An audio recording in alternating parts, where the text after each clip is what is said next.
General Yahya ने मार्च 1969 में सदर अयूब खान को इस्तीफा देने पर मजबूर किया और चीफ मार्शल लॉ एडमिनिस्ट्रेटर बन गए। अब जनरल याहिया एक ही वक्त में पाकिस्तान के सदर, चीफ ऑफ आर्मी स्टाफ और चीफ मार्शल लॉ एडमिनिस्ट्रेटर थे। वो चूंकि अयूब दौर के जवाल के असबाब देख चुके थे, इसलिए उन्होंने फौरन सियासतदानों से कोई लड़ाई लेने के बजाय इस दौर में सियासी जमातों पर लगी पाबंदियों को खत्म किया। खबरदान की इस वीडियो में खुशामदीद और मैं हूं एहसान इकबाल। नाज़रीन, सबसे पहले गुजारिश है हमारे चैनल खबरदान को सब्सक्राइब करें और साथ लगे बेल के निशान को जरूर दबा दें ताकि आइंदा आने वाली वीडियोस और उनका नोटिफिकेशन सबसे पहले आपको मिल सके। जनरल याहिया ने अयूब का बनाया मुतनाज़े आइन भी मनसूख कर दिया।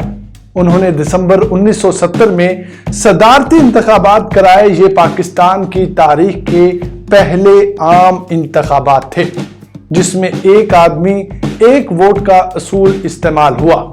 उन्हें पाकिस्तान की तारीख के सबसे शफाफ इंतखाबात कहा जाता है।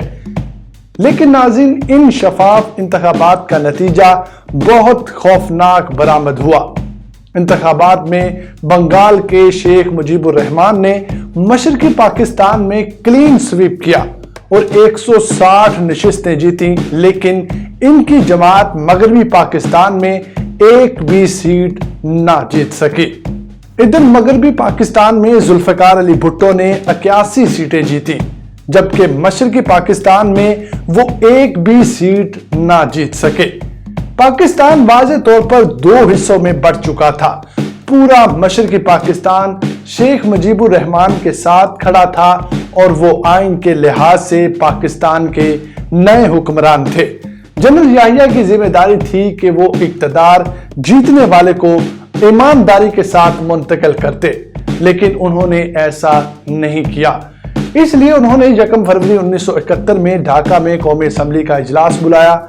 ये एक तारीखी मौका था कि पाकिस्तान को मशरकी पाकिस्तान से मुंतखब क़यादत मिल रही थी। लेकिन नाज़रीन, इस तारीखी मौके पर भुट्टो ने असम्बली के इजलास में शिरकत से इनकार कर दिया। ना सिर्फ शिरकत से इनकार किया बल्कि अपने नुमाइंदों को भी धमकी दी कि जो भी कौमी असम्बली के इजलास में जाएगा उसकी टांगें तोड़ दी जाएंगी। भुट्टो को शेख मुजीब के 6 नुकात पर एतराज था और वो समझते थे कि शेख मुजीब के ये नुकात पाकिस्तान से अलहदगी के हैं। लेकिन माहिरीन कहते हैं कि शेख मुजीब पर एतराजात के बावजूद भुट्टो को इजलास में जरूर शिरकत करनी चाहिए थी। नाज़रीन, भुट्टो ने जनरल याहिया पर इजलास मुलतवी करने के लिए दबाव डाला। उन्होंने ये इजलास मुलतवी कर दिया। इस इजलास का मुलतवी होना था कि मशरकी पाकिस्तान में आग लग गई और मशरकी पाकिस्तान में सिविल नाफरमानी की तहरीक चल पड़ी। भारत जो पहले से घात लगाए बैठा था, उसने मुसल्ला गिरोह मुक्ति बाहिनी के जरिए बगावत शुरू कर दी।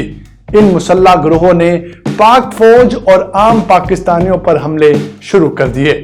ये पाकिस्तान बचाने का आखिरी मौका था और इक्तदार इंतखाबात जीतने वाले के सुपुर्द कर दिया जाता तो शायद आज तारीख कुछ और होती। और जनरल याहिया ने इस बगावत को कुचलने के लिए फौजी एक्शन शुरू कर दिया। नाज़रीन, इस फौजी एक्शन को भुट्टो समेत तमाम बड़ी सियासी जमातों ने सपोर्ट किया। फौजी एक्शन के नतीजे में नफरत की आग को मजीद बढ़ावा मिला और दूसरी तरफ घात लगाए बैठे भारत ने मगरब में इन साजिशों को नाकाम होते देखा। तो इसी के साथ इंटरनेशनल बॉर्डर क्रॉस करते हुए मशरकी पाकिस्तान पर भारत ने हमला कर दिया। पाक फौज चारों तरफ से घेरे में आ गई। पाक फौज मरकज से दूर थी, जबकि दुश्मन चारों तरफ से पूरी सप्लाई लाइन के साथ घेरा डाल चुका था। दूसरी तरफ पाक फौज की सप्लाई लाइन कट चुकी थी और मशरकी पाकिस्तान की सरजमीन बेगानी हो चुकी थी। शिकस्त दीवार पर लिखी थी और इसके बावजूद पाक फौज के जवान जवां मर्दी से लड़ते रहे और हजारों नौजवान कट मरे। लेकिन इस जंग को तूल तो दिया जा सकता था, लेकिन जीता नहीं जा सकता था। और हुआ भी कुछ यूं ही और 90,000 पाकिस्तानी फौजी भारत के कब्जे में आ चुके थे। गो के मुल्क तोड़ने का जिम्मेदार कोई एक शख्स नहीं हो सकता, बल्कि इसके पीछे सैकड़ों अवामिल होते हैं। लेकिन ये देखना होगा کہ کون سا شخص تھا جو پاکستان کو بچا سکتا تھا، لیکن اس نے نہیں بچایا، اور اس کا نام تھا جنرل یحییٰ خان۔ ناظرین، جنرل یحییٰ اس لیے کہ صدر اور چیف مارشل لا ہونے کی وجہ سے ان کی یہ ذمہ داری تھی کہ سب سے زیادہ ووٹ لینے والے کو اقتدار منتقل کرتے، لیکن انہوں نے ایسا بالکل نہیں کیا۔ لیکن اس کا یہ مطلب ہرگز نہیں کہ پاکستان توڑنے کے ذمہ دار صرف جنرل یحییٰ ہی تھے۔ مشرق پاکستان کے ساتھ ہی جنرل یحییٰ کے اقتدار کا سورج بھی غروب ہو گیا، اور جنرل یحییٰ نے ذوالفقار علی بھٹو کو ایک کاغذ کی تحریر کے ذریعے اقتدار منتقل کر دیا۔ Bhutto chief martial law administrator اور دستور ساز اسمبلی کے سربراہ بن گئے، اور انہوں نے اقتدار سنبھالا اور جنرل یحییٰ کو نظر بند کر دیا۔ باقی زندگی میں جنرل یحییٰ زیادہ تر نظر بند رہے، اور بھٹو کی پھانسی کے 1 سال بعد سقوط ڈھاکہ کا یہ اہم ترین کردار انتقال کر گیا۔ پاکستان سے الگ ہونے والے بنگلہ دیش میں ایک کے بعد ایک فوجی بغاوت جنم لیتی رہی، یہاں تک کہ علیحدگی کے صرف 4 سال بعد ڈھاکہ میں شیخ مجیب کو نوجوان فوجی افسروں نے گھر میں گھس کر قتل کر دیا۔ یوں صرف 10 سال کے اندر سقوط ڈھاکہ کے تینوں اہم کردار بھٹو، شیخ مجیب اور جنرل یحییٰ موت کی وادی میں جا سوئے۔